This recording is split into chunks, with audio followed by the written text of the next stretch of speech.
Hare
Oh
तारे ऐसे जड तारे ऐसे जड उदकावरी जोत गड तो ऐसे करे ना काही कारेली नवाना पायी खुळा होते मनुष्य झाले ज्याच्या चरणाच्या चाले तो ऐसे करीना काही कारेली नवाना पायी वानर हाती लंका घेवली मने तुका तो ऐसे करीना काही कारेली नवाना पायी पांडुरंग करू प्रथम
पांडुरंग करो प्रथम नमन दुसरे चरण संध्य संज्ञा कृपादान देता विचार बाबाजी सद्गुरु दास तुका गुरुर ब्रह्मा गुरुष्ण गुरुर देव महेश्वरा गुरुर साक्षात परब्रह्म तस्मै श्री गुरुवे नमः.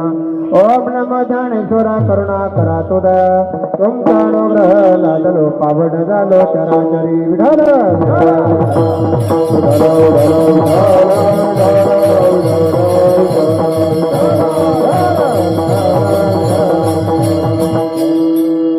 प्रिय भावी संत सज्जन हो, सालाबाद प्रमाण श्री अखंड महायज्ञ किंवा अखंड हरिनाम सप्ताह आपल्या गावात संपन्न होत आहे. आजची एकादशी आहे. या निमित्तानं सेवेकरता घेतलेला अभंग जगद्गुरु तुकोबारायांचा सुंदर अभंग आहे. विठ्ठल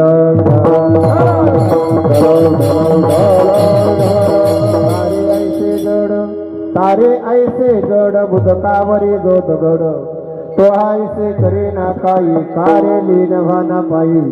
शिला होते मनुष्य झाले ज्याच्या चरणाच्या चाले तो ऐसे करे ना काही कार्य लीन व्हाना पायी. वानर हा तिलंका देववले मने तुका तो ऐसे करे ना काही कार्य लीन व्हाना पायी. महाराज सांगतात कारण निमित्त धनी केला असे प्राणी माझे माझे म्हणून व्यर्थ गेला. हे सर्व माहेचा बाजार आहे. आजच्या दिवसाचा महत्व अत्यंत महत्वाचा आहे. सांगायचं म्हणजे एवढं मागची एकादशी गेली गीता जयंती नाही का हो, आणि हा सुंदर योग आलेला आहे सफला एकादशी. भगवान श्रीकृष्णाला धर्मराजाने विचारलं, महाराज गीता जयंतीच्या नंतर जी एकादशी आहे त्या एकादशीचा थोडक्यात मला महत्व सांगा. विठ्ठल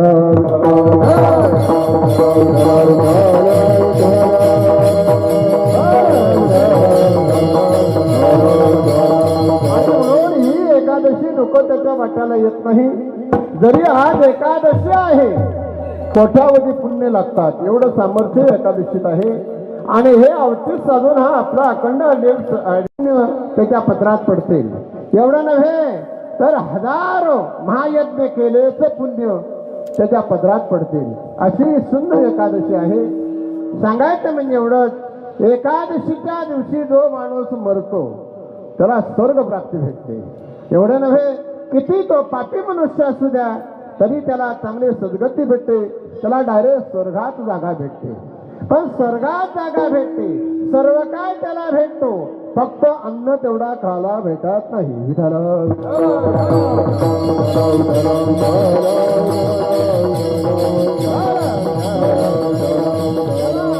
खाता येत नाही. सदैव अमृत खाऊन सदैव तो तृप्त असतो, त्याला अन्न खाता येत नाही. आणि म्हणून या अन्नासाठी सर्व पित्र अमावस्येच्या दिवशी सर्व पित्र खाली येतात आपल्याला सर्वांना ज्ञात आहे. आणि म्हणून सांगायचं म्हणजे एवढंच, आपण भाग्यवान पुण्यशील मंडळी आहोत. आणि म्हणून हा कार्यक्रम आपण आयोजित केलेला आहे. धन्य माता पिता भाग्यवान पुण्यशील आपण मंडळी आहोत. आणि म्हणून ही एकादशी आपल्या अखंड महायज्ञाला किंवा अखंड हरिनाम सप्त्याला हे आपल्याला लाभलेले आहे. विठ्ठल विठ्ठल अभंग सांगतात. एकादशी एकादशी जया चंद्र जया जया चंद्र एकादशी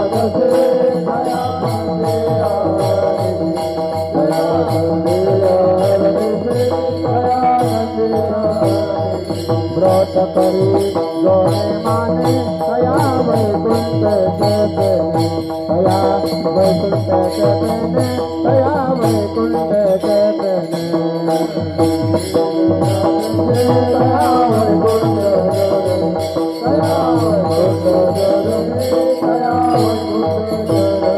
नाम स्मरण स्मरता राम नाम स्मरता राम नाम वाचे स्मरता राम नाम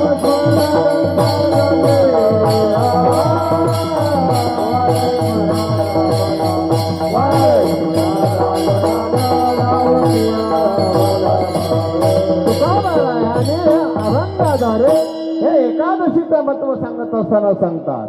एकादशी एकादशी दया चंद्य अहरणेशी, दया चंद्य अहरणेशी, दया चंद्य अहरणेशी. व्रत करी जोने माने तया वैकुंठेचे पेने, तया वैकुंठेचे पेने, तया वैकुंठेचे पेने. बघा एकादशी आहे एवढं जरी आपल्या मुखातून आलं तया वैकुंठेचे पेने, त्याला वैकुंठात जागा भेटते. मग एकादशीच्या दिवशी नेमकं आपण काय केलं पाहिजे तर महाराज सांगतात नामस्मरण जागरण वाचे स्मरता राम नाम. एकादशीच्या दिवशी जागरण केलं पाहिजे, जागरण केलं पाहिजे. म्हणजे जागरण कधी होतं अखंड हरिनाम सप्त्यात नाही का हो. नाहीतर काही लोक सप्त्यात डाराडोर आणि पंढरपूर काही त्याचा फायदा नाही. आपल्याकडे सुंदर पद्धती आहेत नाही का हो. पण आम्ही त्याला खेळला गेलो तो खेळला गीता जयंतीला सुंदर पद्धत हो. एवढी सुंदर अशी पद्धत आपल्या वाडीच्या ठिकाणी दिंडी उतरायची आणि हिथून लोक ती त्या दिंडीला आणण्यासाठी भजन करतो आणि तिथून नाचत गाचत पूर्ण मंडपात असा त्यांचा कार्यक्रम रात्रभर होता.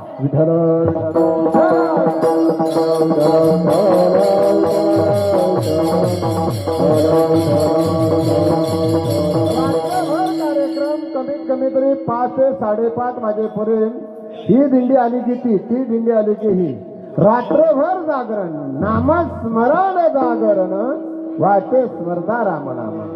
नंतर आम्हाला 5:30 वाजता उठवायला मंडळी म्हणणं महाराज आता तुम्ही काकड्याला उठा. हो पण काकड्याला एवढे मंडळी काय विचारू नका नाही तर आपला काकडा नाही तो आपला काकडा कुठं पण वाकडा अशी पद्धत सांगायचं. म्हणजे एवढं की एकादशीच्या दिवशी जो जागरण करेल तया वैकुंठेचे पेने नामस्मरण जागरण वाचे स्मरता राम नाम.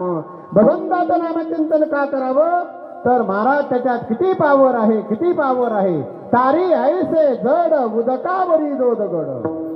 महाराज सांगतात तारी ऐसे जड उदकावरी जो दगड तो ऐसे करीना काय कारे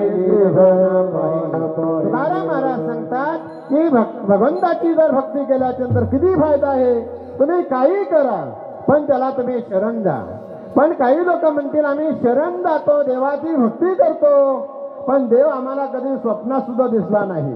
हो कशांच्या देव स्वप्नात येईल. एखाद्या महाराजाला विचारा कुठे जायचं जायचंय मांडला पण सांगतो विनेरला. देव येणारा वापस जातो. हो कशाला मारायला त्यांच्या भेटीला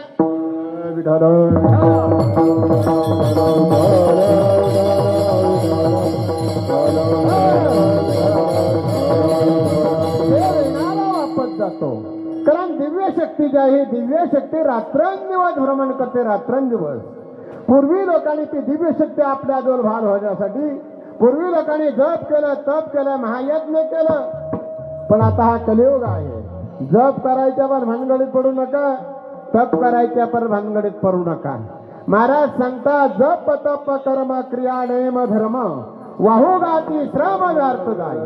बाबा जप तप करायच्या काय भानगडीत तुम्ही पडू नका.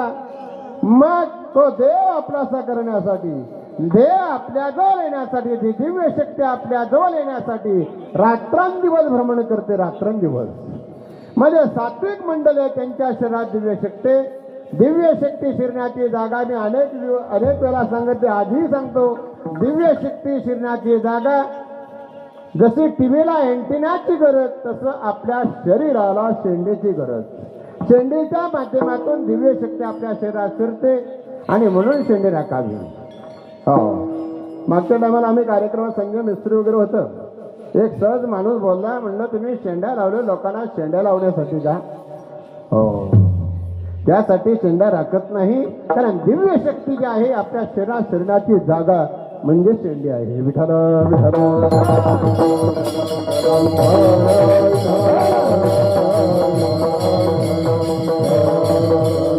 तो हाय से करीना काही कारे लीनभाना पाही.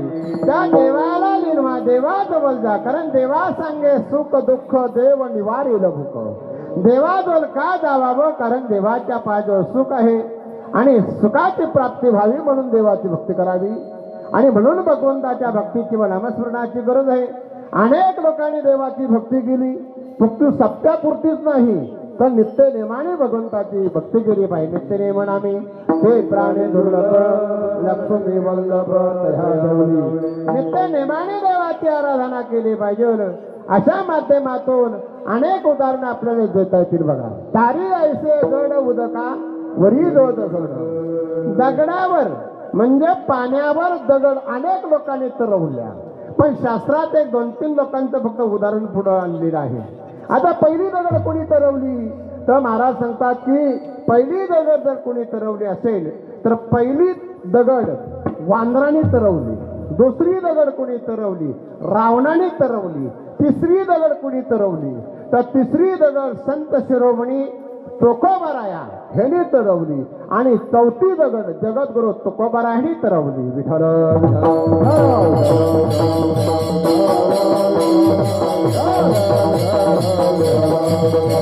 पहिली दगड का तरवली? कारण लंकेला जाण्यासाठी भगवान प्रभू रामचंद्राने लंका धन करण्यासाठी लंका पार करण्यासाठी समुद्र आड आलेला आहे. आणि समुद्र पार करण्यासाठी वानराने विचार केला आपल्यात ताकद आहे, ही समाजाला आता दाखवायचे. जेवढी ताकद तेवढी भक्ती जवळ आली आणि मग काय केलं, उर्रापाटा दगडे आणायच्या सुरुवात केल्या आणि समुद्रात टाकली की बुडायची, टाकली बुडायची. पण त्याच्यात 2 पराक्रमी वीर होत, नळ नील जांबुवंत पुढे चाले रघुनाथ. नळ आणि नील जांबुवंत आणि हनुमंत. तो हनुमंत पुढे आला आणि म्हणलं सांगत या समाजाला आपण दाखवू की नामात किती पावर आहे, भक्तीत किती पावर आहे. आणि प्रत्येक दगडावर श्रीराम असा शब्द टाकता क्षणी दगडे तरायला लागल्या. हो, दगडे तरंगत असताना सेतुधरण तयार होत होता. हे रावणाच्या सैन्यानं जरा तिकडं कळलं की राम किती श्रेष्ठ असतील, राम किती श्रेष्ठ असतील. त्यांच्या नावाने जर दगडी तरलं तर आपल्या रावणाचा पराजय आहे. कोणी जाणलं होतं? सैन्याने जाणलं. हो, सैन्याने जाणलं. त्यावेळेस रावण हा ज्ञानी होता. रावणाने सांगितलं महामूर्खानो, अरे राम हा वनवासी आहे, माझ्यापेक्षा श्रेष्ठ, माझ्यापेक्षा श्रेष्ठ, मी तुम्हाला दगड तरून दाखवतो. हो हो म्हटलं. रावणाने सर्व प्रजेला समुद्राच्या किनाऱ्यावर आणले. हो, रावणाने एक दगड टाकली समुद्रात, बुडाली का तरली? हो हो बुडाली. बुडाल्याच्या नंतर रामाने जेवढे दगड टाकली पण ती बुडाली, पण रावणाने जेवढे समुद्रात दगड टाकली ती तरली. तरल्याच्या नंतर सर्वांना आनंद वाटला. ताशे नगारे वगैरे वाजवलं, जय जय घोष केला रावणाचा. लंकेतल्या लोकांना सर्वांना आनंद झाला. ताशे नगारे वगैरे वाजवलं, सर्व लोकांना आनंद झाला. फक्त एकच बाई त्याच्यात विरोध केला. कोण असतील? अर्धांगी पत्नी मंदोदरी. हिला तेवढं खरं वाटलं नाही, खरं वाटलं नाही. मंदोदरी नाराज म्हणून रावण महालात गेला मंदोदरीच्या. हो नाही का सून आहे, हो नाही का सून आहे. नाका गमाशीच बसली होती. हो, मंदोदरी नाराज का? मला एवढं सांगा, तुम्ही पाण्यावर दगड तरवली का? हो म्हणलं तरवली. आजच्या प्रजेच्या समोर मंदोदरी गरकन फिरली आणि आपल्या पतीला सांगत तुम्ही दगड तरवायच्या लायकीच नाही. अगं खरोखर मी दगड तरवली नाही म्हणलं, तुम्ही लायकीच नाही. मला सांगा तुम्ही कोणाच्या बलावर दगड तरवली? स्त्रियांच्या ज्या गुपित गोष्टी आहे पुरुषांच्या त्या बायानं कधीच सांगू नये, कारण बाईचा जीव लहान नसतो. क्षमा करा स्त्रियांनी, नाही तर कीर्तन झाल्यानंतर लगेच मिटिंग घेऊन महाराजांची बिजगरपर्यंत पाठ. हो, कीर्तनाला सकाळी यायचं आहे नाही का? हो, का जिबल हाड का नाही तर त्याला कारण आहे. स्त्रियांचा दोष नाही. आमच्या स्त्रियांना राजा धर्मराजाने शाप दिलेला आहे. विठ्ठल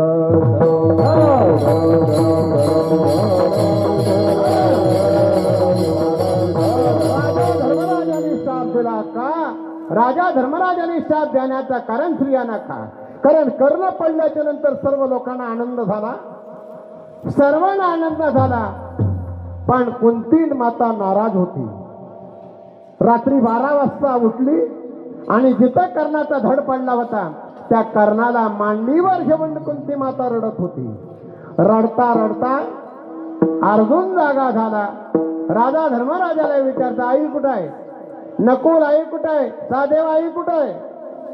आई आई करत 5 जण बसले आहेत. भगवान श्रीकृष्ण म्हणलं झोपा.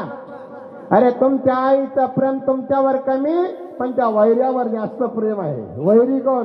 कर्ण. अरे कर्ण पडला, तुम्हाला गार झोप लागली, पण आईला बघताय ना, आई करताय, चला उठा.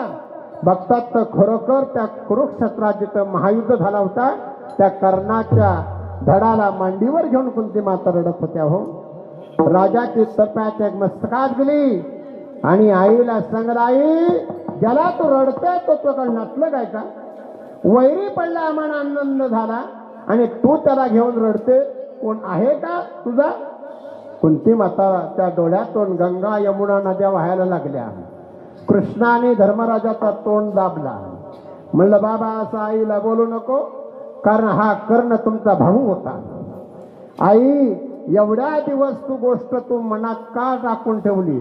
आजपासून कोणती स्त्री किती महत्वाची गोष्ट असू द्या तर ते दुसऱ्या दिवस सांगणारच नाही. 4 दिवसांनी सांगता आलं पण पाण्याच्या वाटेन सांगणार. म्हणून पुरुषाने गुपित गोष्टी ज्या आहेत त्या बायांना कधीच सांगू नये. तसंच रावणाने मंदोदरीला सांगितलं, कोणाच्या बलावर दगड तरवली, कोणाच्या बलावर दगड तरवली. तुम्ही दगड तरवायच्या लायकीच नाही. मला सांगा तुम्ही कोणाच्या बलावर दगड तर एवढंच मला सांगा. मंदोदरीच्या अलगद कानात सांगितलं. म्हणलं गप्प बस. जर का तू गोंधळ केलं, तुला जर सांगितलं, तू जर कोणाला सांगितलं तर उद्या मला राज्यात तोंड दाखवायला नको. मग अलगद कानात सांगितलं, अगं वेडे, ज्या वेळेस मी समुद्रात दगड टाकली त्या दगडाला सांगितलं होतं, जर का बुडशील तर रामाची शपथ आहे म्हणून तरली, नाहीतर बुडाली असती. दुसरी दगड कुणी तरवली? रावणाने. तिसरी दगड कोणी तरवली तर संत शिरोमणी रोहिदास महाराजांनी. विठ्ठल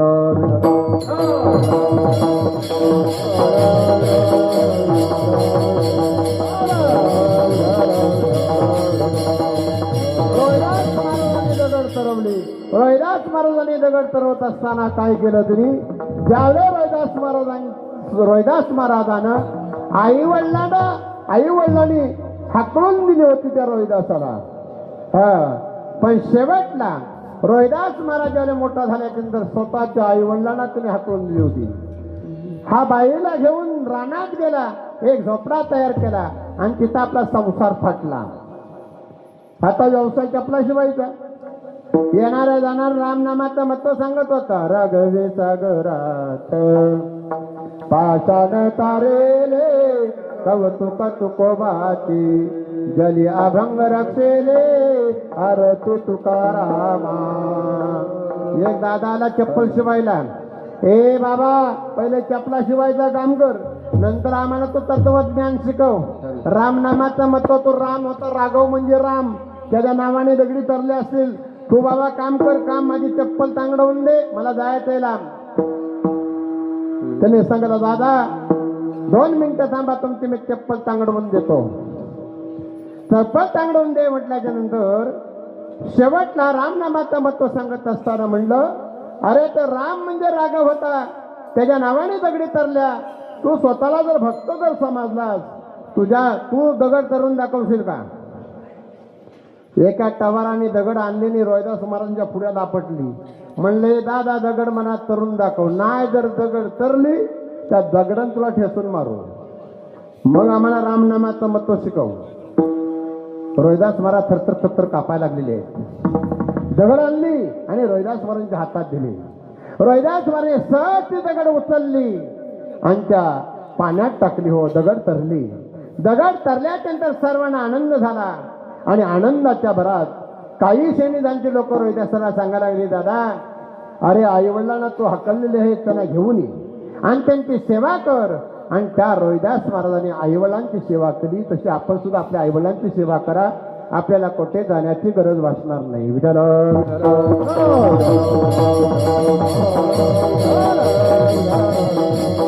कारण तो हाय सो करेना काही, कार्य नव्हाना पाही.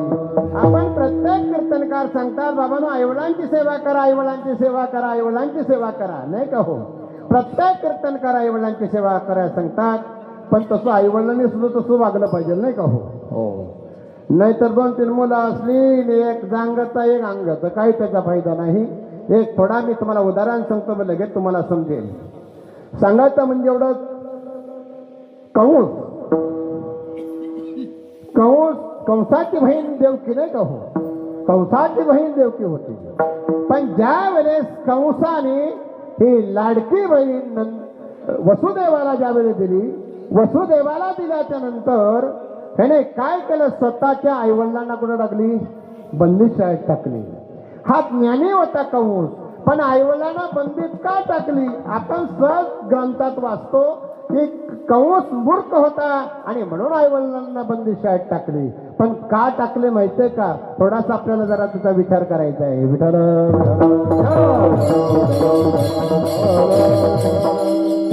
काय सांगतात, तो हा ऐसे करीना काही कारेली नभाना पाही. कारण कंसाच्या वडिलांचं नाव उग्रसेन राजा, उग्रसेन राजा कंसाच्या वडिलांचं नाव, आणि वसुदेवाच्या वडिलांचं नाव सुरसेन राजा, सुरसेन राजा. आता हा उग्रसेन राजाला मुलगा झाला. मुलगा झाल्याच्या नंतर त्याने काय केलं, अनेक मुलं झाली पण ती चांगली होती. पण हा जलंतर राक्षसासारखा दिसायला लागला. कारण ज्या वेळेस त्या उग्रसेन राजाची पत्नी ज्यावेळेस जंगलात गेली, एका राक्षसाने तिची विठंबना केली, तिच्यापासून हा मुलगा जन्माला आला, तोच कंस. विठ्ठल पण राजा उग्रसेन राजा ज्ञानी होता, उग्रसेन राजा ज्ञानी होता. लोक आपल्याला तुटू करतील आणि म्हणून तो मुलगा जसा जन्माला आल्याच्या नंतर याने काय केलं, एक पेटी घेतली, पेटी. त्या पेटीत त्या पोराला भरली आणि यमुना नदीच्या किनाऱ्यावर ती पेटी सहज सोडून दिली पाण्यात. पाण्यात सोडून दिल्याच्या नंतर त्याच यमुना नदीत सुरसेन राजा स्नान करायला आला होता. कारण गंगा स्नान कमीत कमी तरी बुवा लोकांनी तरी गंगेवर स्नान करावं, शास्त्रात वर्णन केलेलं आहे. आता काय लोक म्हणते, महाराज आम्हाला पियाला जर पाणी नाही तर नदीवर कुठं आंघोळी करायला जायचं नाही तो, मग थोरली नदीवर जायला लागेल. एवढा वेळ आहे का आमच्याजवळ? गंगा स्नान घडल्याचं पुण्य मी तुम्हाला सांगतो. आंघोळीला ज्यावेळेस पाणी उतरतो आपण चुलीवरून किंवा स्टोववरून किंवा गॅसवरून, पाणी असं उतरल्याच्या नंतर डायरेक्ट मोरीत नेऊ नये. तो पाणी उचलायचा आणि जमिनीला स्पर्श करायचा. त्या पाण्याने जर आपण आंघोळ केली तर गंगा स्नान घडल्याचं पुण्य लाभतं. विठ्ठल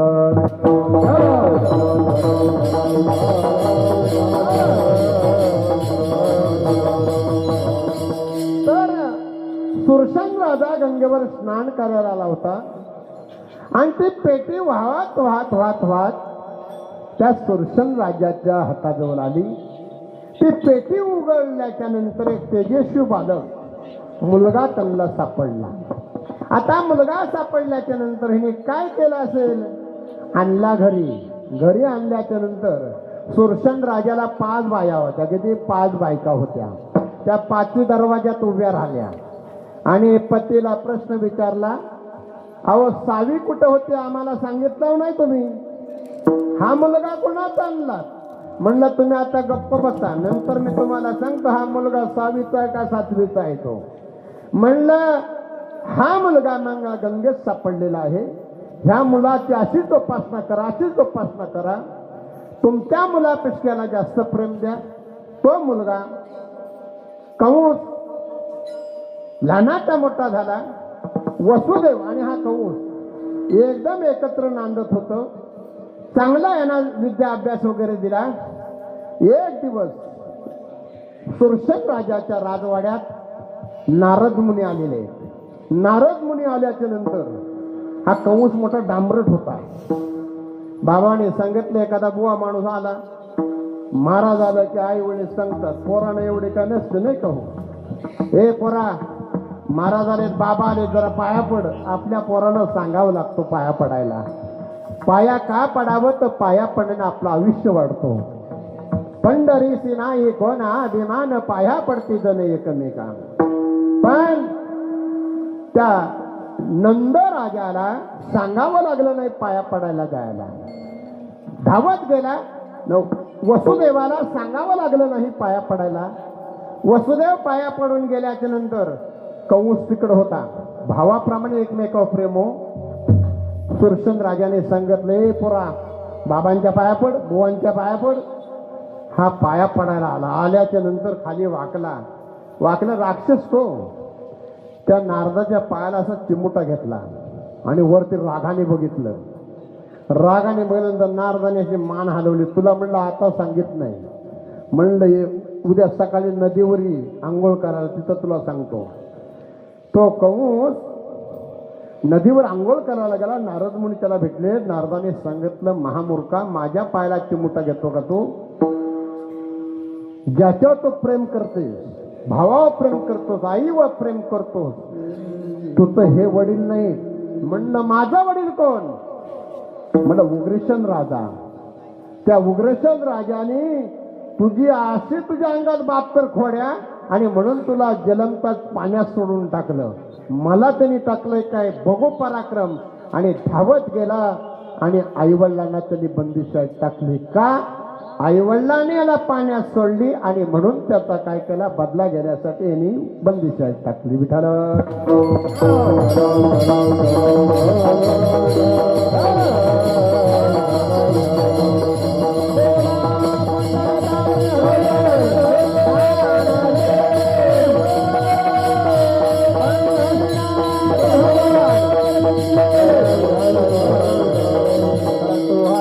करेना काही कारेली नभाना पाही. देव काय स्वतःच्या अंगावर घेत नाही आणि म्हणून आपण देवावर जास्त प्रेम केलं पाहिजे, नाही तो देवावर प्रेम केलं पाहिजे. एखादी सासरवसी नाही बघा, तिला लग्न झाल्याच्या नंतर जास्त प्रेम कोणावर करील व आईवर का सासूवर? जास्त प्रेम आईवर लोक करणार, नाही का हो? सासू हातचा राखूनच प्रेम करणार. एक असाच ग्रस्त होता. लग्न झाल्याच्या नंतर सासू सासरा दोघेही देवाघरी, सासरा देवाघरी गेलेला आहे. कालांतराने हे जे वडीलही देवाघरी गेलेले आहेत बघा. दोघं इवा देवाघरी गेल्याच्या नंतर एक वेळा त्याच्या बाईचं वडील अगोदर गेलं होतं आणि म्हणून आपल्यात पद्धत आहे वाटचाल करणं, नाही का हो? एकदम तो दुखी सुखी माणूस असतो आणि आपण नको त्याला 8-15 दिवसाने खायला घालतो. ही आपली तर नको ती पद्धत, नाही का हो? जुने माणसं कमीत कमी एखादा घरचा माणूस गेल्याच्या वर्षभर सण करत नव्हते. विठाल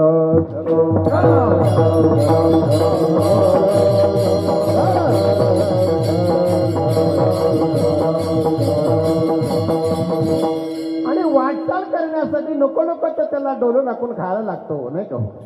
नको त्या पद्धती आहेत. आणि आपल्या वडील गेल्याच्या नंतर आईला एक दिवस आपल्या घरी आणलेली आहे. बरेच दिवस तिचा चांगला सांभाळ वगैरे केलेला आहे. पण सासूबाई जरा थोडी लट्ट होती आणि आई लय लिपडी होती. पण कालांतराने 15-20 महिन्याने सासूबाई चालली वालत नाही, आई लट्ट होत चालली होती. बिचारा मुलगा दिवसभर बाजारात, संध्याकाळी आल्याच्या नंतर आईची बाकी चौकशी करायची. आई तुझी तब्येत कशी आहे? काय झालं? बरं आहे ना? हो म्हणलं बाबा चांगलं आहे. एक दिवस पोराच्या लक्षात आलं सासूबाई एकदम लिपडी होती आणि माझी आई लठ्ठ होती. पण उलट झालेलं आहे, सासूबाई लठ्ठ होत चालली आहे आणि आई का झुरत चालली. एक वेळा आईला मुलाने विचारलं, आई तुला काय तब्येत नाही का? तू बरी? तुला ताप येतो का? तुला काय बरं वाटत नाही का? मला सांग. म्हणलं नाही, मी खाऊन पण चांगले तटवर आहे, काय चिंता करू नको. मग आई तू का सुकत चाललीस? त्याने सांगणं दात पण आपलं आणि वट पण आपलं. मुलाच्या लक्षात आलं की आपली पत्नी माझ्या आईला चांगलं विचारत नाही म्हणून ही सुकत चाललेली आहे. सासूबाई एकदम लिपडी होती पण ते लट्ट होत चाललेली आहे. एक वेळा म्हणलं काय करायचा, त्याने विचार केलेला आहे बघा. विचार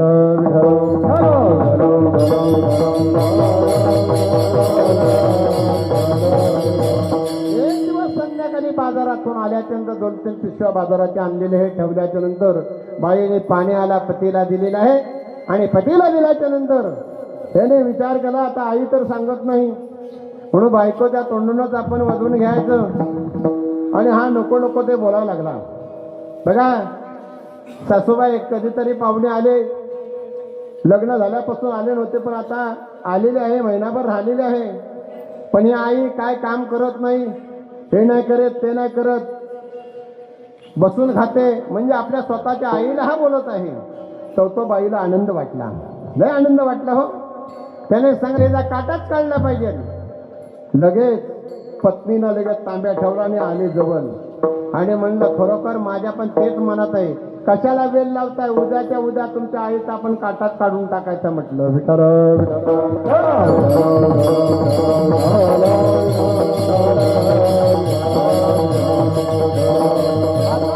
काय करायचं आता, काय करायचं, तुमच्या आईला आजच्या रात्री काय खलास करायचंय. म्हणलं आता खलास कशी काय करायची.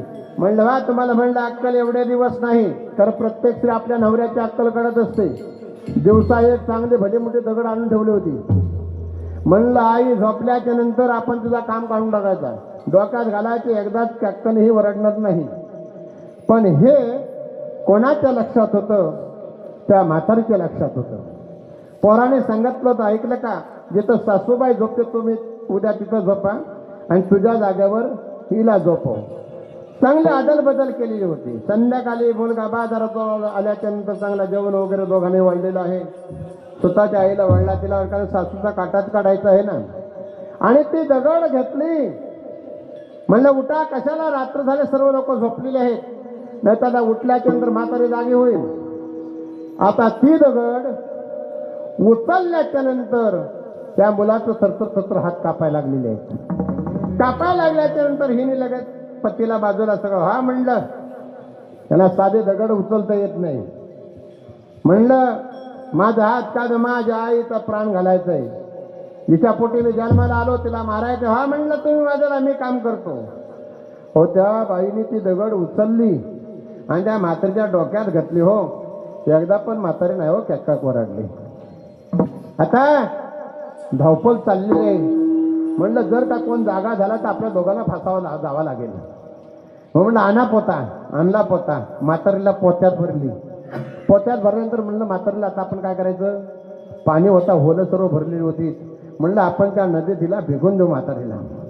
आता म्हणलं माझ्या आईला मी कसं फेकणार. पोत्यात भरली आणि वडीत वडीत तिने नेले. नेल्याच्या नंतर अशा नदीच्या किनाऱ्यावर दिली ढकलून. ढकलून दिल्याच्या नंतर ही घरी आली आणि हा डोक्याला हात लावून विचार करतोय. विचार करता करता सकाळ उजाडल्याच्या नंतर ही लाडात आलेली बाई म्हणलं सासूबाई पाण्यात डुबो गेल्या, सासूबाई पाण्यात डुबो गेल्या. हा म्हणतो कलेल तुला घरी गेल्या. पण हा काय बोलतो, एवढी देवभान झाली होती बाई, काय विचार नका. हे म्हणतो सासूबाई पाण्यात डुबो गेल्या, हा म्हणतो कलेल तुला घरी गेल्या. आता घरी आल्याच्या नंतर ही नको नको ते लाडातच आलेली. म्हणलं सासूबाईचं पाण्यावर मड, हा म्हणला घरी जाऊन आता पहिल्यांदा कोण रड. घरी आल्याच्या नंतर बघतात तर आपली आई नसून, आपली आई नसून आपण आपल्या आईलाच आपण मारलेला आहोत, तिच्या लक्षात आलेला आहे. म्हणून बाबांनो नको त्या भानगडीत न पडता कारेली नव्हाना पायी तो ऐसे करीना काही, कारेली नव्हाना पायी. एक बोट त्याच्याकडे दाखवतो पण 3 बोट आपल्याकडे शिल्लक आहेत, त्याच्यापेक्षा 3 पटीनं आपण आईत आहोत. हे कळणं म्हणजे भक्ती, त्याला कुठले म्हणजे भक्ती नाही.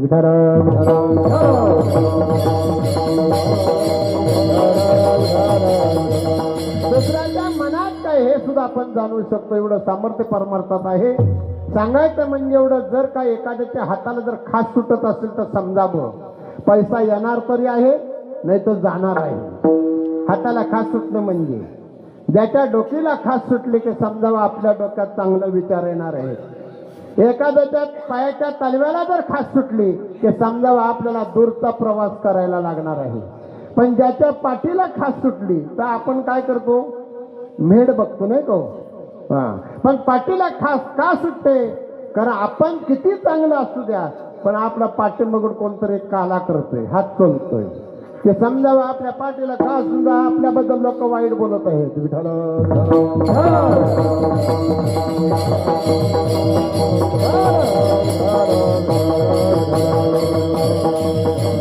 झाडं पवित्र आहेत बघा. एक उमराचं झाड, एक पिंपलाचं झाड आणि एक वटवृक्ष आणि एक चिंचेचं झाड.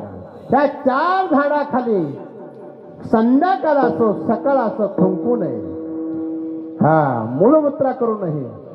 हे जर एवढं जर पत्ते पाळलं तुम्हाला काशीला सुद्धा जाण्याची गरज नाही. विठ्ठल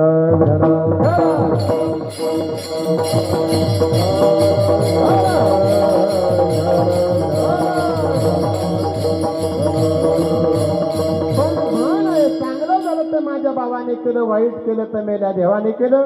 एखादा माणूस बुवा माणूस आजारी पडला तर लोकांना लय बरं वाटतं. हो आता मर बरंच भजन कीर्तन करतोय, आता तुझा देव आहे तरी कुठे नाही का हो. पण तो हायसे करे ना काय पाहि. माणूस आजारी का पडतो? तो का म्हणे पापे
तुका म्हणे पापे भोगे आजाराच्या रूपी. आपल्या हातून कळत न कळत पाप घडतात. ते आजाराच्या रूपाने आपण काय करत असतो ते फेडत असतो. काही लोक म्हणतील आम्ही बुवा झाल्यापासून पापच केलं नाही. हो महाराज सांगता भोगणे ते फळ मागच्या जन्मी केलेले पाप कर्म आहे. हे उपभोग भोगण्याचं साधन म्हणजे मनुष्य जन्म आहे. म्हणून माणसाने माणसासारखं वागा. त्या जगात आपल्याला काही कमतरता पडणार नाही. विठ्ठल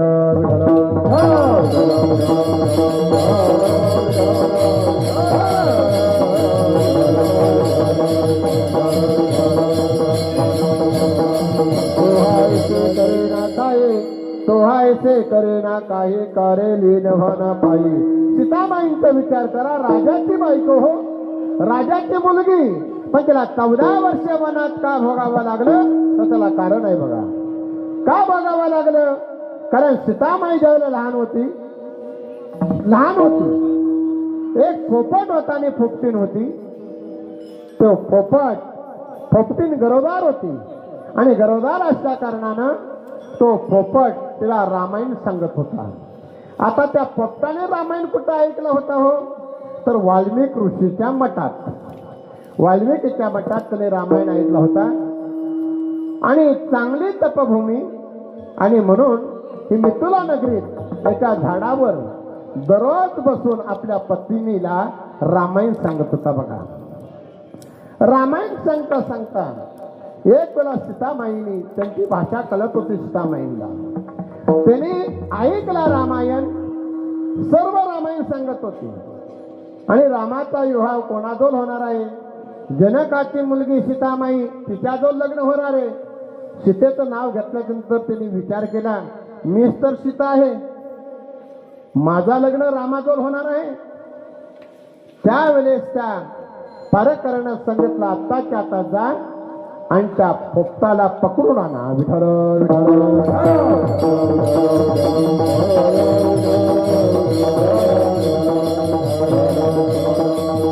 पोपटाला पकडून आणा म्हटलं. त्या पोपटाला पकडली, आणल्याच्या नंतर त्याने तिला डांबून ठेवली, पिंजऱ्यात ठेवली. पिंजऱ्यात ठेवल्याच्या नंतर त्याने सांगितलं, मी तुम्हाला रामायण पूर्ण सांगेन, पण माझी धर्मपत्नी गरोदर आहे, तिला तुम्ही घेऊन या. म्हणलं ते काय आमच्या कामाचे नाही. तुला तिथं डांबून ठेवणार आहोत.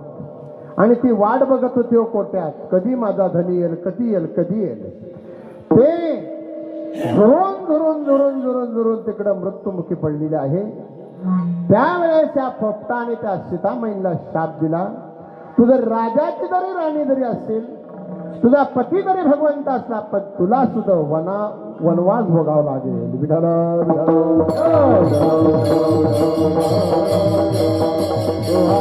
करुणा काय कारे लीनवाना पायी. साधा एकदम मार्ग. आता भक्ती का करावी? हा जन्म आपल्याला चांगला भेटलेला आहे, दुसरा जन्म चांगला भेटावा यासाठी परमार्थाची व नामस्मरणाची गरज आहे. तिसऱ्या चरणात सुंदर उदाहरण दिलं बघा अभंगाचं.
एका दगडाला भगवान प्रभू रामचंद्राचं पाय लागलं.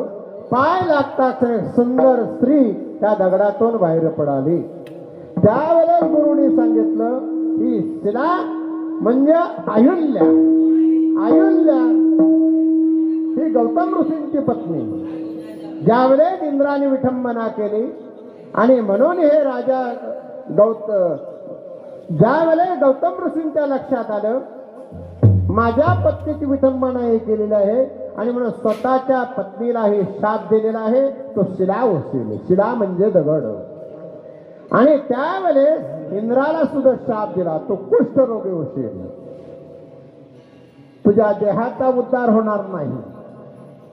शेवटला आपल्या पत्नीनं हात जोडलं पतीला, माझा अपराध नाही, तुमचा वेळ धारण करून माझ्या शरीराला स्पर्श केलेला आहे, दोष काय माझा? सहज बोलणे हाचे उपदेश करोनी सायास शिकविती. सहज माझ्या मुखातून शब्द गेला शिला म्हणजे शिला, पण तुझा उद्धार होईल. भगवान प्रभू रामचंद्र ज्यावेळी आहेत आणि म्हणून चांगला जन्म भेटण्यासाठी आपण काय केलं पाहिजे तर भगवंताची भक्ती केली पाहिजे, नामस्मरण केले पाहिजे. त्या देव काय देण्या घेण्याला भुकेलेला नाही. भाव भुके राहणे करी साधू संतांना भगवंताने जवळ येऊन त्यांची जोपासना केली, तशी आपली सुद्धा तो जोपासना करेल, तशी आपण भक्ती केल्याच्या नंतर. पण आपण भाव नाही का, भाव तिथे देव आहे. भावपूर्वक सर्वांनी एक वेळा पांडुरंगाचं भजन करा. विठोबा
कावरी दूध गोड तो हायसे करीना काही तारे लीन व्हाना बाई. शिरा होते मनुष्य झाले ज्याच्या चरणाच्या चाले तो हायसे करीना काही. शेवटचं कसं महाराज काय सांगतात. वन राहते लंका वन राहते वन राहते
वानराहाते लंका देववले म्हणे तुका तो हायसे करे ना काही कारे लेन वाना पायी. ओ भगवान प्रभू रामचंद्राला काय दुसरी सेना नव्हती का हो. वानरांची का निवड केली. वानराहाते लंका देववले म्हणे तुका. वानरांची निवड का केली थोडक्यात आपल्याला बघायचं आहे. विठ्ठल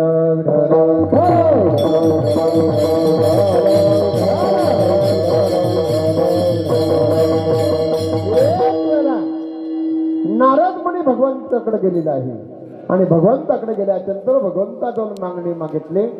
हे देवा तुम्ही सर्व देवतांनी लग्न केलेलं आहे. माझा एकही वेळा लग्न झालेला नाही आणि मला लग्न करायचं आहे. देवाने विचार केला नारद काल चांगला होता आणि आज याचा काय डोक्यावर परिणाम आला. काय झालं म्हणलं अचानक केला. त्यावेळेस देवाला सांगितलं मला लग्न करायचं आहे म्हणजे करायचंच आहे. देव हसला आणि देवाला सांगितलं अरे लग्न करणं म्हणजे खायची काम नाहीत. लग्न जम परे लग्न ठरत वर्ष 6 महिने मालकाचं फुकट जातात. नाना म्हणलं मला लग्न करायचे. भगवंताने विचारलं मुलगी बघितलं का? नाही बघितलं. देवा अरे तुझ्या जर एवढा 16 सूत्र 108 बाया आहेत एवढ्या काय करायचे? म्हणलं माझ्या आता आला का तू? म्हणलं काय म्हणणं आहे तुझं? म्हणलं एखादी तरी मला दे त्यातली समाधान. देवाने सांगितलं ठीक आहे बरं झालं. म्हणलं माझ्या डोक्यावरून तो खांद्यावर आणून ठेवलेले माझ्यापैकी 16,108 बायकांपैकी ते सत्यभामा असू द्या ना रुक्मिणी नाही तर दामवंती असू द्या एखादी तुला मी देऊन टाकतो. माझा तरी ताप कमी केलास. पण जिच्या घरी मी नाही ती तू कुठलीही घेऊन जा. नारद म्हणला मी डोळ्याची पापणी लावता स्वर्ग पाताल पृथ्वीतलावर एवढा माझा योग आहे. त्याचप्रमाणे म्हणलं ठीक आहे जा म्हटलं. जा म्हटल्याचं नारद पहिला कोणाकडे गेला? रुक्मिणी मातेकडे. रुक्मिणी मातेकडे गेल्यानंतर रुक्मिणी मातेनं भगवान कृष्णाला ठाव म्हणजे ताट वाढलेला होता, जेवण वाढलेलं होता. हा जेवायला बसणार तेवढाच नारद मुनी आला. वाकून बघितलं तर देव जेवतायत. म्हणलं हुकलं म्हणलं आपलं गाव. सत्यभामाच्या दरवाजात गेलेला आहे. तिथं भगवंत जेवून नुसतं बसलाच होता. हो तिसरं का गेला, चौथी का गेला, पाचवी का गेला, आठवीकडे गेला. 16,108 बायकांकडे जाऊन याच्या तोंडाला ठेस आला. भगवंत काय नाही काहीतरी कोणाच्या घरी सर्व ठिकाणी परब्रह्म परमात्मा आहे दररोज नारद मुनी सांगत होता. पण स्वतः चुकली हा वर्म फेरा पडी. भगवंताची भक्ती साधी आहे, सोपी आहे. म्हणून संप्रदायातल्या मंडळीनं वारकरी संप्रदायाला ड्रेस सफेद दिलेला नाही का? हो तर सफेद ड्रेस व काही सिंतडी उडू द्यावं लगेच डाग दिसतो. म्हणून कमीत कमी तरी दोष लावून घेऊ नये वारकरी संप्रदायातल्या माणसाने.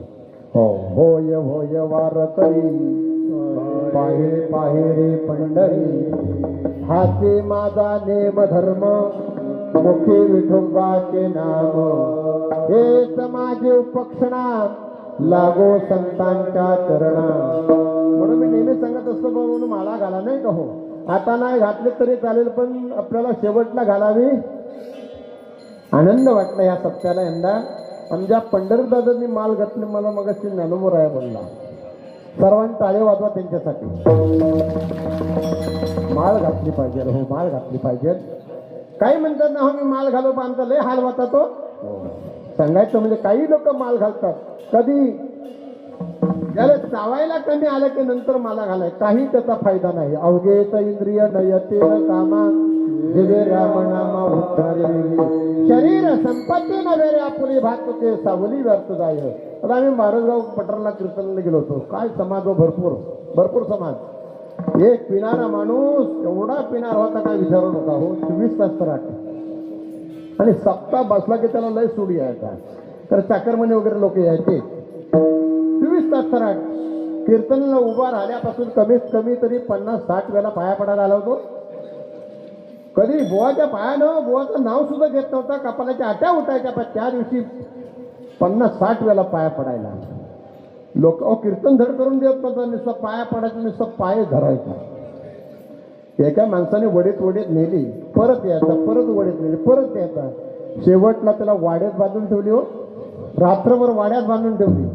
वाड्यात बांधल्याच्यानंतर सकाळी परत काल्याचे कीर्तन. आपलं काल्याचे कीर्तन पूर्ण झाला. एक गाडीवर बसलो तेवढा धावत आला. म्हणलं महाराज आजच्या आज मला मालच घालायचे. लोक म्हणले महाराज हा काल 50 वेळा पाया पडायला आला ना तो था फुल तराट कंपनी. म्हणजे याच्या नांदाला काय लागू नका तुम्ही आपलं जा. आता मी काय म्हणलं बळजबरी त्याला माल घालतोय का? तो आला म्हणून ना म्हणलं जाऊ द्या. तो म्हणे नाही मला मालच घालायचे आज. एका माणसाने त्याला ढकलली दिली. हो ढकलून गेला बांधाच्या खाली. हा गुणगुणा फुटला त्याचा. रक्त सर्व अंगावर पुन्हा आला, माझं पाय पकडलं, म्हणलं काय करा आजच्या आज मला मालच घालायचे. म्हणलं आता थांबवा त्याला, नाही का. दादा तुम्हाला माल घालायची आहे ना. हो म्हटलं. मग माल आणले का. मग म्हणलं तुम्ही कशाला इकडे आले हो. म्हणून मी मालाच घेऊन इकडे फिरतोय, नाही का. खरोखर पांडुरंगात मंदिर आहे.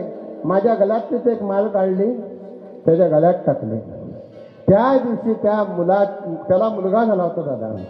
एवढा म्हणजे वय पण झालं नव्हतं. त्याला मुलगा झाला होता एकुलता एक, आणि त्याचा बारसा होता. बारसाचा बाईने मोलमजुरी करून पैसा ठेवला होता 5वीला आणि बारशाला. आणि त्या बारशाच्या पैशाची तो मरमरी पियाला दिवसभर. हां. आणि त्या दिवशी बारसा होता, त्या दिवशी त्याला माल घातले. आता मुलगा कीर्तन करतो. तो बारसा होता ना त्याचा, तो आता मुलगा कीर्तन करतो. अख्खा कुटुंब सर्व असे आनंदात आहे. तो पण आता मालकरी मस्त बघी. आम्ही गेलो केवढं थाटमाट आमचा होता. हो. लोक म्हणजे महाराज हवं का आला, त्याचं टाकलं रुजलं असतं म्हणलं. पण तुम्ही माल घातले तुमच्या गळ्यातली वाटला म्हणून आम्ही बिघडलो, तुम्ही बिघडे ना परी साच्या संगेलो हो बिघडला. आम्ही बिघडलो ना, आम्ही घडलो, तुम्ही सुद्धा घडाल. यासाठी कीर्तन आहे, तो यासाठी सत्य आहे. म्हणून आपण काय केलं पाहिजे, एकमेका साह्य करू, अवघे धरू सुखंद. भक्ती साधे सोपे, मोठा गंध लावला म्हणजे बोवा झाला नाही. हो, भाव पाहिजे, भाव पाहिजे. कारण भाव तिथे देव आहे. राम चाले वाटे, लक्ष्मण झाडे काटे, ऐसा बंधू नाही कोटे संसारात. रावण पडल्याच्या नंतर भगवान प्रभू रामचंद्राने लक्ष्मणाला सांगलं, लक्ष्मणाचा अरे रावण पडला, राजा रावण पडला, जा त्याला जाऊन विचार की राज्य कसा चालवायचा. लक्ष्मणाने सांगलं, हे जे आता अर्धी लाकडं सरणावर गेली आणि हा आता राज्य सांगणार आपल्याला आहे, आपल्या काय कमी आहे का माहिती. नाही म्हणलं, जा त्याला विचार की राज्य कसा चालवायचा. लक्ष्मण दादाच्या सांगण्यावरून गेला आणि जाऊन उभा राहिला टोंब्यासारखा. रावणाने कशासाठी राज्य कसा चालवायचा.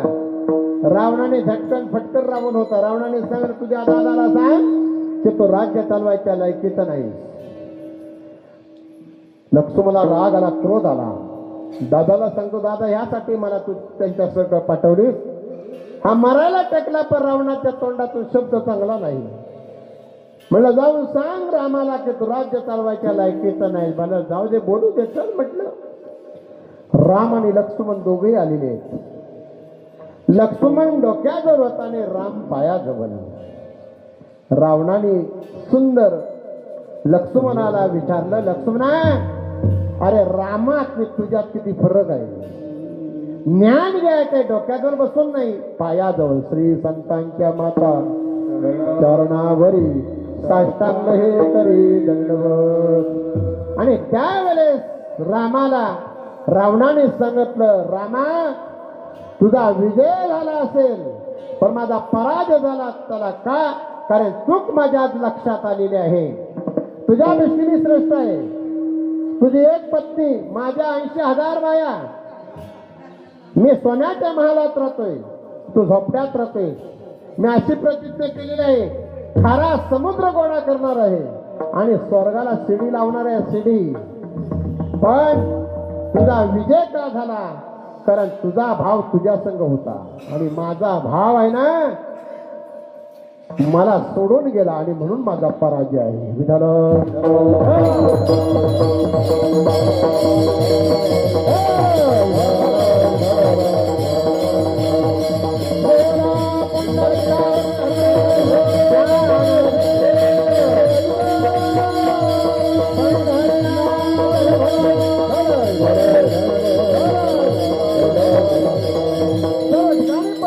परमात्मा नारदाला दिसला, देहे देता ध्यान त्रिपोटे वेगला सहस्र तरी भगवला सूर्योदयसा.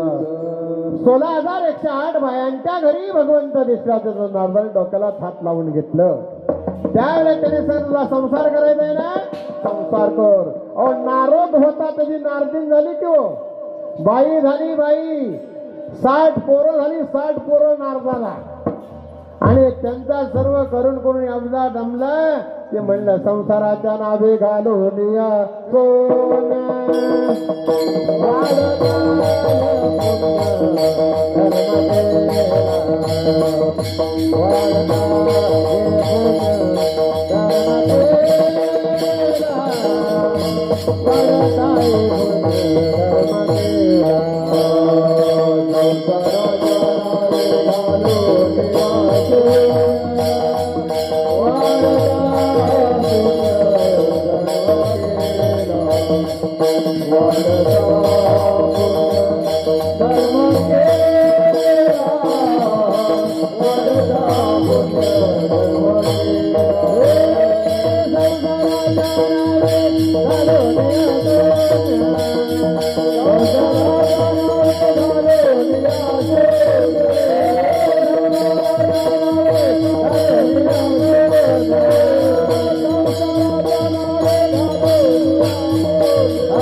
संसाराच्या नावे घालून या शून्य वाढत आहे पुण्य धर्म केलं. नारद कंटाळला हो. अहो 60 पोरं झाल्याच्या नंतर सर्वांच्या धुणं भांडं करण्यासाठी एवढा कंटाळला पण नारदाचा नारदीन झाली होती. शेवटला देवाला सांगितलं हा मला संसार नको, प्रपंच नको. मग काय केलं पाहिजे? मग देवाने त्याला आपोआप नारदीन केली का? तो हायसे करे ना काय त्या देवाच्या चरणी लीन झाला. पण मनात राग होता म्हणजे दुःख होता. एक वेळेला लक्ष्मीचा विवाह होता. एक दिवस पुन्हा मागणी मागायला नारद गेला. म्हणलं देवा प्रत्येक स्वयंवर असतो तिथं तूच पैसे जिंकतोस. एक दिवस काम कर ना. तुझा जो हा शरीर आहे हा तुझा शरीर आहे. हा एक दिवस मला उष्णा दे उष्णा. म्हणलं दिला मी तुला शरीर उष्णा. आणि मग तो शरीर जर तुझा दिल्याच्या नंतर मला लक्ष्मी ते वरेल. मला लक्ष्मी जवळच लग्न करायचं आहे. त्यावेळेच्या डोक्यात एवढी फॅट आली होती. 60 पोरं झाली तरी संसार करत होता. देवाने सांगितलं म्हणलं ठीक आहे. पण देव लय हुशार आहे. माणसाच्या जगात 72 खोड्या दिलेले पण एक खोडी भगवंताने त्याच्याजवळ ठेवलेली आहे. 72 खोड्या आहेत माणसाच्या अंगात. त्याचप्रमाणे त्याने सांगायला म्हणलं ठीक आहे. पण देवाने शरीर देताना सत्यकांड शरीर दिला. सत्यकांड शरीर दिला नाही, कर्मकांड शरीर दिला. आता कर्मकांड आणि सत्यकांड जे दिसे ते नासे. जे दिसतो तो नासणार आहे. आता बघा आपला पूर्ण शरीर बघा. पायाच्या नखापासून तर डोक्यापर्यंत हा दिसण्यासाठी आपल्याला पुढे आरसा ठेवावा लागेल नाही का हो? आरसा. पण पायाच्या नखापासून तर डोळीच्या केसापर्यंत आपल्याला शरीर प्रत्येकाला दिसत नाही. मग दिसतो कुठून? फक्त मानाच्या खालचा शरीर आपल्याला दिसतो. आता थोबडा दिसत नाही. दिसण्यासाठी आपल्याला आरसा बघावा लागतो नाही का? म्हणून ज्ञान करण्यासाठी आत्मज्ञान करण्यासाठी आरसा म्हणजे सद्गुरू. म्हणून गुरु करावा. गुरु चरणे ठेविता भाव आपोआप मना म्हणे गुरु सेवा जावे रूप ध्यानासे नावे. का म्हणे गुरु भजने देव भेटे धनी म्हणे. म्हणून भगवंताने त्याला शरीर कोणता दिला? कर्मकांड शरीर दिला, सत्यकांड शरीर दिला नव्हता. म्हणून त्या नारदाला कर्मकांड शरीर दिला म्हणलं जा. आणि त्या स्वयंवराला तो तिथं हजर हो. सर्व 33 कोटी देवता होती. लक्ष्मी माता तिकडून हार घेऊन आली. आल्यानंतर बघा काय उलट पालट आहे सर्व संसारात प्रपंचात. पूर्वीच्या काळात आजोबा आजी असतील त्यांच्या डावात जर मुलाचं जर लग्न जर ठरवायचं जर असेल ते आजोबाच बघायचं नाही का? मग मुलगी ठेंगी असो, गोरे असो, काली असो, कशी असू द्या, उंच असो, त्या मुलाला तिच्याजवळ लग्न करावंच लागायचं. पण आता मधला काळ असा होता मुलगा पसंत करा जायचा पोरीला. पण आता उलट पद्धत आहे. मुलगी जाते पसंत करे पोराला. उलट पलट सर्व आहे. असो जैसी स्थिती आहे तैसा परीर आहे. मग पूर्वी अशी पद्धत होती ज्या मुलीच्या पती पसंत पडेल त्याच्यात गळ्यात हार घालायची. जसं सीतेचा स्वयंवर लागला होता नाही का? धनुष्यबाण कोण उचलेल त्याच्या गळ्यात ती माल. त्याचप्रमाणे हार घेतला आणि सर्व राजांच्या पुढ्यात ते निरीक्षण करत आहे, कोण पसंत आहे, कोण पसंत आहे. नारद मुनी बसलेला आहे, जिबल्या काटतोय. भगवंताने मला हा शरीर दिलेला आहे, आता 100% ती माझ्याच गळ्यात माल घालणार. तिच्या जवळ आल्याच्या नंतर ह्याने मानच पुढं घेतली हो, पण त्याच्या गळ्यात त्याने न हार घालता त्याने भगवंताच्या गळ्यातच हार घातला.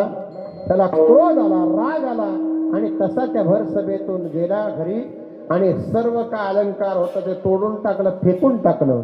आणि समोर एक आरसा होता बघा.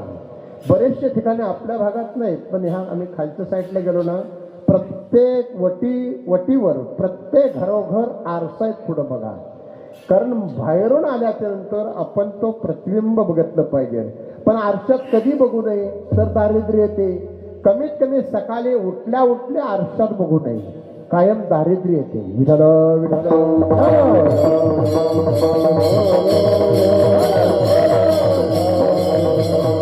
सकाळी उठल्याच्या नंतर आरशात बघू नये, दारिद्र्य येते.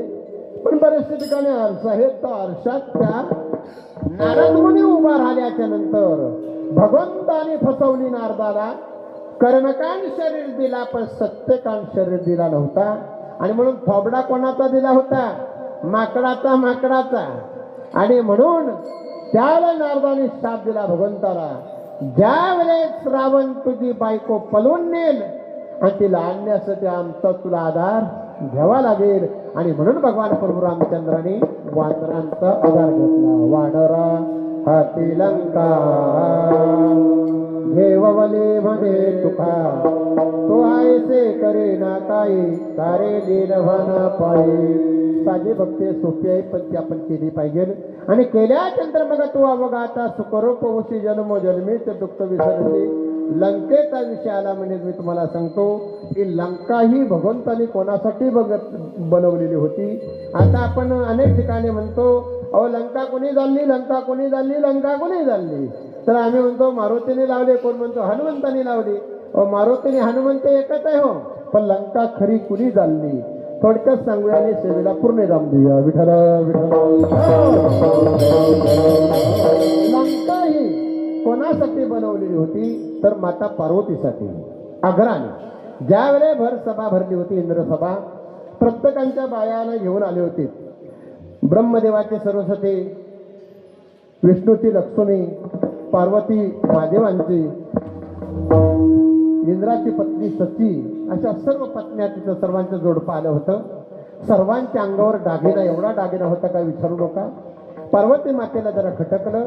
आता पार्वती मातेला खटकल्याच्या नंतर आपल्या पतीला तिने प्रश्न विचारला, अहो त्या भर सभा भरली होती, त्या सर्वांच्या बायांच्या अंगावर एवढा दागिना होता आणि माझ्याजवळ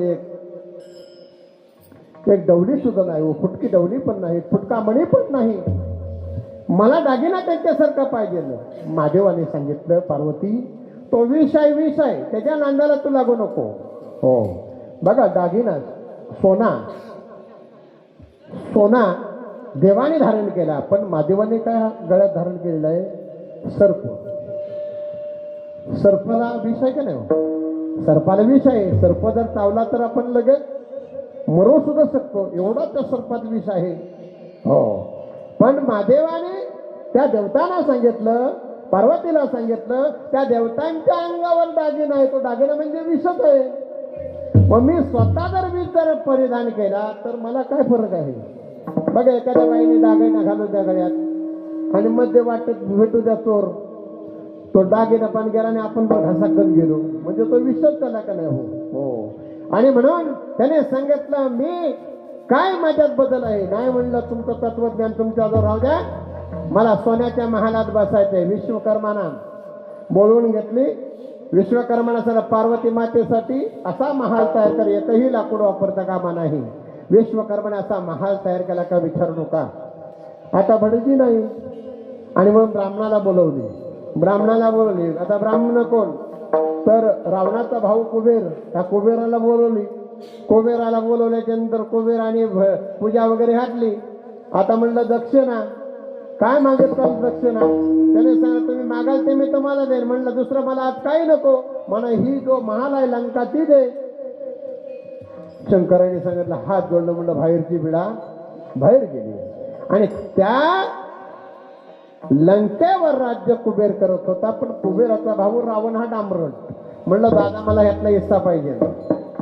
शास्त्रात असं वर्णन केलेलं आहे, 3 गोष्टी पाला आपल्याला काहीच कमतरता पडणार नाही. भावाचं, गावाचं आणि देवाचं. भावाचं, गावाचं आणि देवाचं खाऊ नये. जो खातो तो माणसातून उठतो. म्हणून हे 3 गोष्टी तुम्ही पाला, आपल्याला काही कमतरता पडणार नाही. पण तो रावणने सांगितलं दादा मला यातला हिस्सा पाहिजे.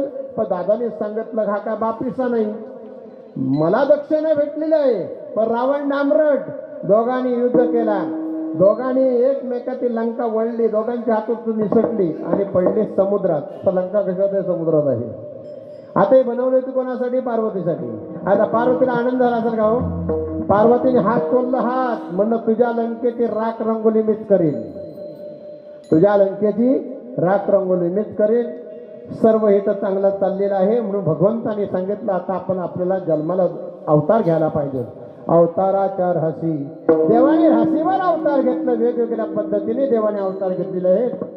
पण माता पार्वती जवळ भगवान शंकर सांगतात मी आता या पृथ्वीतलावर जातो, नंतर तो मागून ये. म्हणून पुरुषांचं वय जास्त आणि बाईचा कमी असतो नाही का?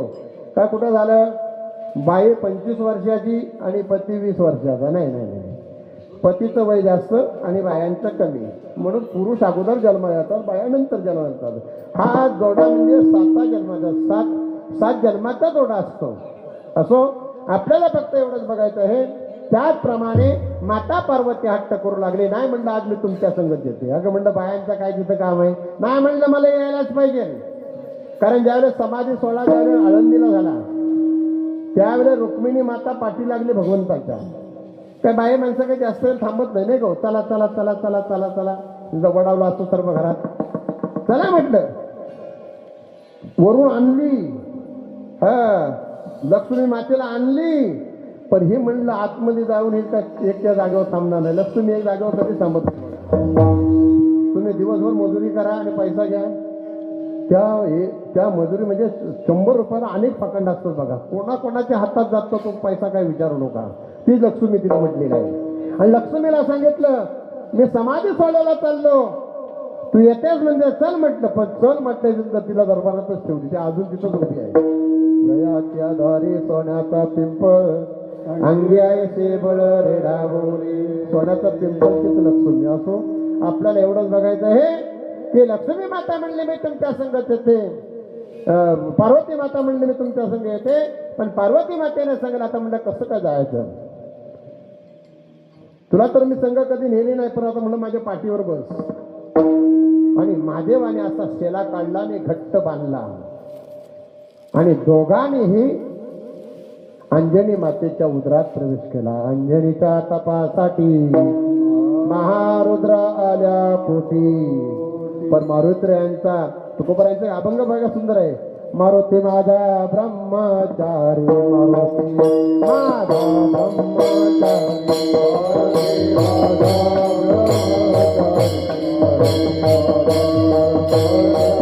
माते समान अवघ्यानारी, माते समान अवघ्यानारी,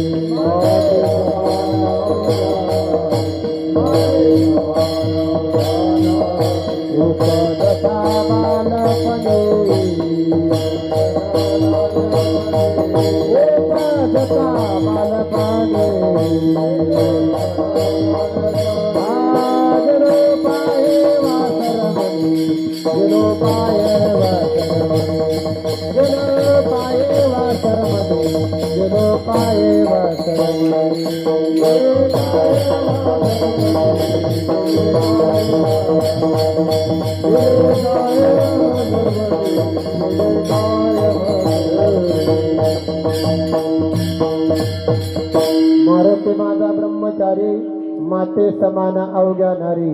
उपजाता बालपणी गेलो पाये वासरमणी. अंगी शंदराची उठी, कंठी सोन्याची लंगोटी. काय महाराज सांगतात की जलमतात मारुतीराच्या अंगावर लंगोटी होती लंगोटी. आपण जन्माला तो नग्न अवस्थेत आणि जातीवरी संगे येईना लंगोटी. पण मारुतीरायांच्या जलमतात अंगावर लंगोटी होती लंगोटी कोणती? ज्यावेळेला माता पार्वतीसाठी त्यावेळेला पार्वती माता पाठीवर बसली ती शाला गुंडला तो कसं राहतेच लंगोटी. ज्या वेळेस मारुतरायाने ज्या लंकादहन केले लंका झाली. पण लंका झाला तसा मारुतरायाने का हात नव्हतं का हात का बांधून ठेवलं होतं का राक्षसाने? हात मोकलं होतं. पण शेपटीनच का झाली? शेपटीनच का झाले? कारण पाठीवर कोणाला बांधली होती? मारुतीला. शेपटी तीच पार्वती. लंका कोणी झाली? माता पार्वतीने झाली. तो हा इसे करीना काही कारे लीन व्हाना पाही. वानर राहते लंका घेव बले म्हणे तुका.